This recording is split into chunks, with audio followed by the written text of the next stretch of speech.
it do? It's your boy J. Lou. And I'm back just in time for another video. This video is going to be addressing some of the things that beginners typically tend to ask. Now, you may be asking, why should I be listening to this dude? I've only been waving for about a year, but one thing that I've learned is it's not about how long you've been waving, it's about how much you've been learning while you're in the wave game. Message! There's some people, they've been waving for I don't know how many years, and they waves still look mediocre. You know what I'm saying? And I'm not saying it in a negative way. I'm just saying that they probably just don't want to have dope waves. They probably don't want to have a crown. They probably don't want to have dope connections. You know what I'm saying? Everybody has a different life. Some people work more than others. Some people can devote more time to getting better waves. For me, whatever I choose to do, I try to do it the best that I can. You know, so once I got into the wave game, I just tried to soak up as much information and knowledge as possible to pass on to the next people. I'm one of the admins on Waves of Life, you know what I'm saying? It's a page on Facebook. I dropped the link below. Come check us out if you're not already on the page. But yeah, one of the things that I often see and try to help people with, especially the new wavers, is they tend to ask, they're like, man, I'm new to this waving. I'm so used to having fresh cuts, low cuts, and everything like that. I can't get used to this woofing process.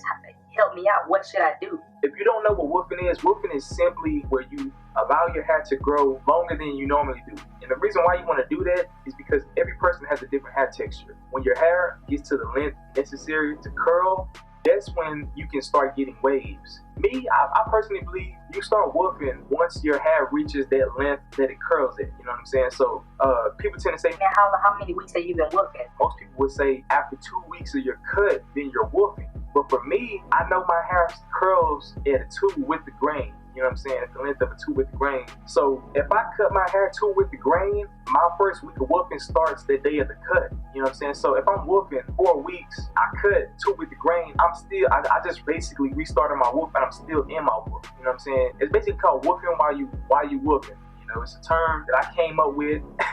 Nah, I'm just playing, man. A lot of people tend to say that they make their own methods, but at the end of the day, man, if you learn something from somebody and it works for you, just take it. I don't really care too much about, oh man, it's the J. Lou method or whatever the case is. All I'm telling you is when it comes to woofing, I classify it as when your hair reaches the length that is necessary for it to curl. You know, so for me, it's a 2 with grain. So as a beginner starting off, most people start off with a scalp. You know what I'm saying? They start off with a low cut. I always recommend people to start off 4 weeks woofing. You know what I'm saying? Why 4 weeks? Like some people try to jump straight into it. It's kind of like when you go to the pool. If you first go into the pool and there's a pool that's 12 feet deep, 4 feet deep, and 6 feet deep, whatever the case is, if you jump 12 feet in and you find out you can't swim, what you gonna do? You're gonna drown. You know what I'm saying? And you're not gonna want to go swimming at all again. It's gonna put a fear to your heart. And I've noticed people that say, oh man, I want to get waves. Oh man, it's just so dope. I just joined the pages. I'm trying to be like y'all. I'm gonna do 12-week woof. Like why? It doesn't make any sense. You know what I'm saying? When I first started off, I did a 4-week woof, try to learn just how to brush my angles. Once I got my angles down, then I started adding 2 weeks to my woof. You know, so it breaks down to